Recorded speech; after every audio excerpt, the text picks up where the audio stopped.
Hello, everyone. Welcome back to my podcast. I wanted to hop on and talk about attachment styles a little bit. I studied communications and marketing in college, and so it was always something that we learned about in school. And I always thought it was so interesting how your attachment style is rooted from how you were raised, but then also how that relates back to the type of love languages you give. And I kind of wish I knew more about it and researched it a little bit more on my own other than in classes, especially it was early on classes, my freshman year probably. But if it's one thing I do know about, it's about avoidant attachment styles. I had the craziest crash out this morning I have had in a very long time. I saw my therapist a couple weeks ago for my anxiety, which I've discussed recently on one of my podcast episodes that came out a couple weeks ago.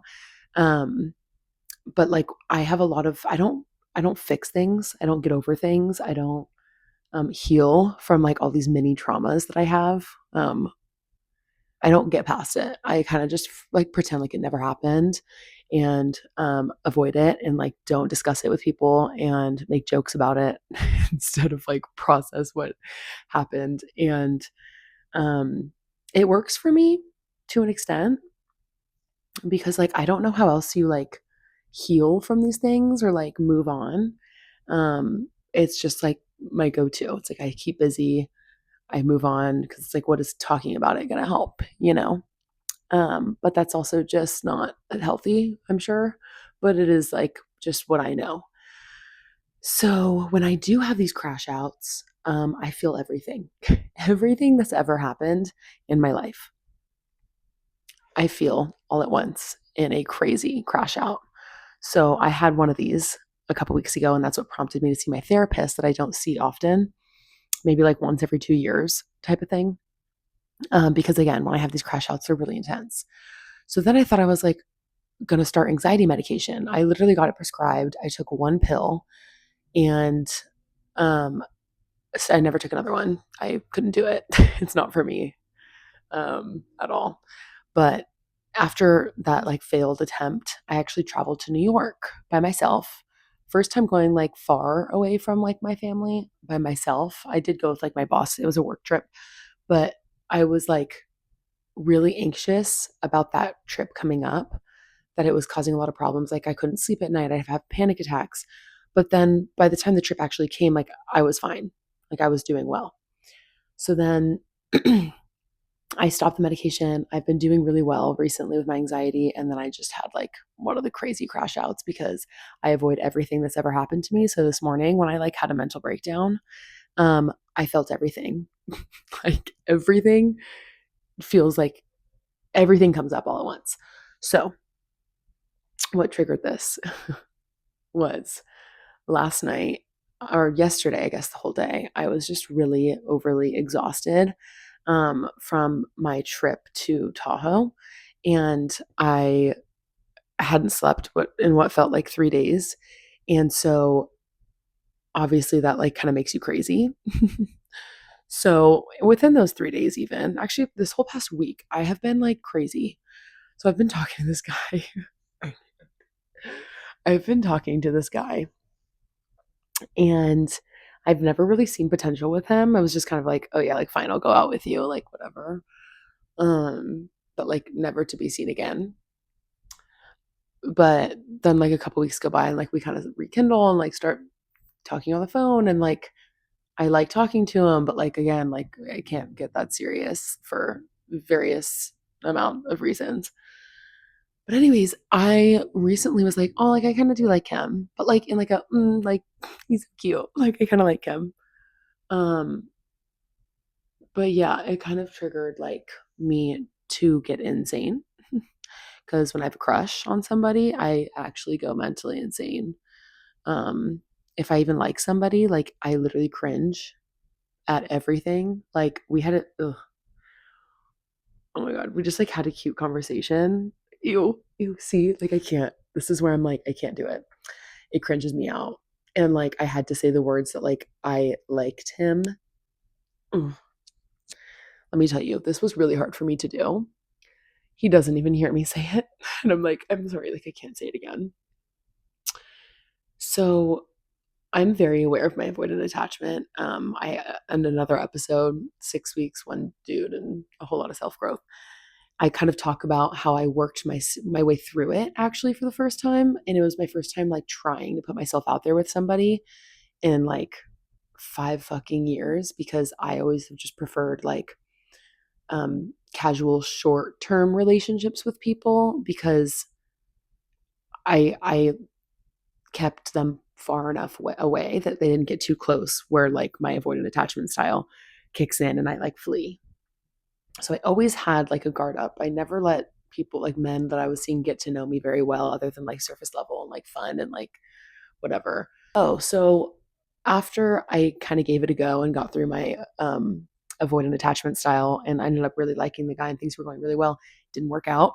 And now I'm like a little scared for myself because it didn't work out. And now I'm like 10 steps back from where I was before, where I'd like never want to do that again.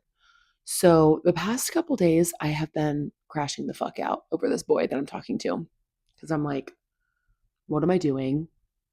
Why am I entertaining this? Because like he's gonna hurt me, and it's like, well, how do I know that unless I try? So it's like I'm playing devil's advocate to myself, because I'm like, okay, well, I like him, but like I'm also super hyper independent, and I just got comfortable again being by myself, which I'm really really good at, and so and comfortable with, that it's like, why would I let someone like disrupt that when I'm like cruising right now? But it's like, how would I know that he would hurt me? So that's kind of like devil's advocate of like, I have to try. And like, how am I ever going to meet like the one if I like just stop trying and continue like with what I know and keeping people away? And so like, I've just been going back and forth of like, okay, is it time to ghost him yet? Or like, do I give it a go? Do I like push through? Because I'm at that point where like he's gotten too close and I'm scared and I want him gone. But I know that that's my attachment style and that's just kind of what I do. And I'm trying to decide on how I want to move forward of like, do I continue and risk getting hurt? High risk, very high risk of getting hurt. Or do I just protect my peace and like ghost him, or like maybe have like an adult conversation with him about like my concerns? But anyways, I have just been like going really really back and forth, and like he wants me to fly out and see him soon, and I'm like, that's a really big step. And like before I can book any flights, I need to decide in my brain how I'm mentally moving forward with him, if I want to like completely shut off and like keep it surface level fun, or if I like want to kind of take that step and like trying. So I've been just going back and forth and like honestly really struggling in deciding. He probably thinks I'm bipolar because I'm insane. Again, when I like someone, I'm insane. And I cringe myself out and I try and give him a compliment and then I respond with like ew. And he's like, what the fuck does that mean? And I'm like, I'm sorry, just like don't do this often. like I try, like I can't be cute and like, oh, I like you too. Like, oh my God. Like, why does that hurt my whole body?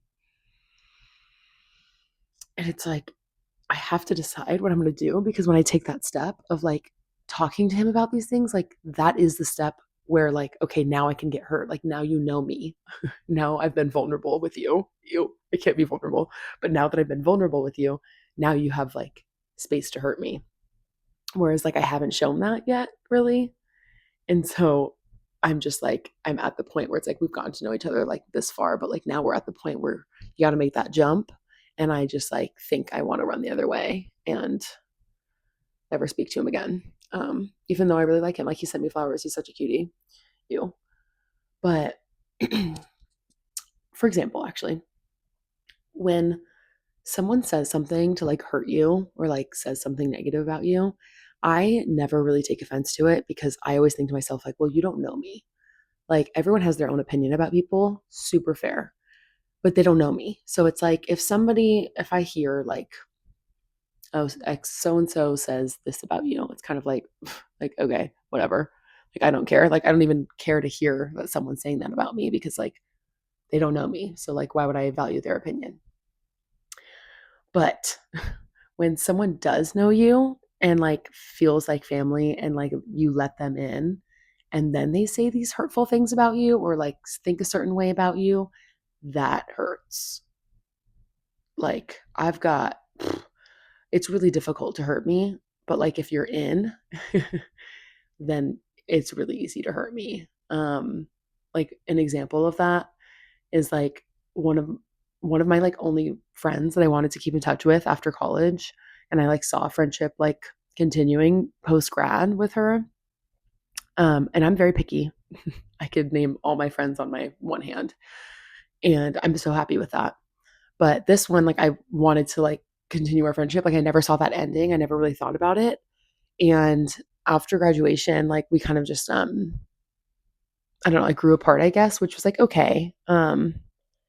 I was like upset, but like like I would never have anything bad to say about her birthday. I texted her, like whatever, you get the point. But then I realized that she unfollowed me on Instagram like right after we graduated. And I was like, her mom still follows me, her brother still follows me, like her family still follows. Like again, like I've spent a lot of time with her family. She spent a lot of time with mine. Like we were really, really, really close. And so I was super hurt by that and upset. And I thought about texting her, being like, hey, like, did something happen? Or like, like what? Like I was just so confused and it was really a shock to me. And then I thought about it and I was like, what does that do for me? Like, whatever she's going to say, whether it's like, oh, I think this of you, that's going to hurt. Two, if she heard so, like, I genuinely thought it had to be a miscommunication of some sort, like where our old like friend group maybe said something like about me and she was like, oh my God, fuck that. Like, unfollow. Like, I don't want to be friends with her anymore. I don't want to see her stuff. But like, even that, a miscommunication is so hurtful because it's like you thought that way of me, like you didn't think like, oh, that doesn't sound like Mia, like let me ask her like what she has to say about this. Like she just went and jumped the gun and unfollowed me and like whatever. So I ended up making the decision to like not even text her or ask like what happened because that hurts. But like you, like some chick can say the meanest things to me ever, and I won't even like it doesn't, I won't even flinch, it doesn't hurt. But when it's someone close to you and they hurt you, then like that is a different type of hurt. And so I think that's why like I have the avoidant attachment where it's like I have had so many experiences like that. And I just think it's so much easier to like be happy on your own and like be independent and protect your peace than like give anyone the opportunity or the power or room to hurt you. I think moral of the story is that like I really only trust myself and I don't like to depend or rely on someone else, like especially when it's like the talking stage right now where it's like I've noticed that sometimes like my moods like depend on like if he called me like today or if he didn't, like things like that where I'm just like, ew, like I don't want you to have that power. Like I'm actually totally fine on my own. Like when you stop talking to someone and you don't get those good morning and good night texts, like it always takes me like 5 days and then I'm like, oh, like that didn't really add any value to my life. But because I was in it, it felt like it gained, like I gained so much value from it.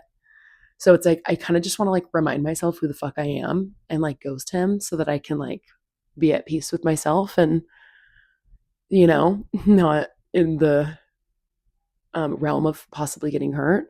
But I also am just like I'm way too aware of like what I'm doing and my habits and like that this is something I normally do. Like it's just because you actually do like him and he's getting too close and I'm scared and I'm trying to run. Yeah, hopefully that's like relatable to anyone. I know there's so many different attachment styles. Maybe your partner has the avoidant attachment style or you've experienced it because I know we all have.